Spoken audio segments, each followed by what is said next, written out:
Hello, people. So, you know what? As of yesterday, no, I was like on a 2 day chutti, right, from doing these YouTube recordings because, no, yeah, doing it every day, no, it can really get to you. But the thing is, and off late, I was thinking whether or not I should actually be continuing to do these. Like, I should probably take a big break and I make these really good videos and then upload. But then I realized if I look at my time and my lifestyle and my daily routine and schedule, it will never happen, yeah, that I will formally.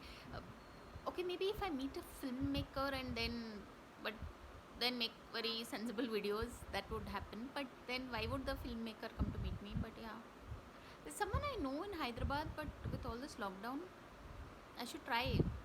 No, but then decided I should have to continue making these videos. Okay, so as of yesterday, I've been watching a lot of Sadhguru exclusive. So uh, it is so soothing for the mind. See, it's already a 1 minute video. It's crossed. So I think. Really, people, regardless of your religion, anything, I mean, I feel if you download the Sadhguru app, it I mean, they teach you these certain specific techniques to keep your mind in control. Like in terms of, there's a lot of anxiety, right, during all this lockdown. So there's a certain technique. I'll speak about it in my next video because it'll become 2 minute video. Right now it's 1.5 minute video. So I'll catch you all in my next video. So on that note, thanks for watching and please subscribe.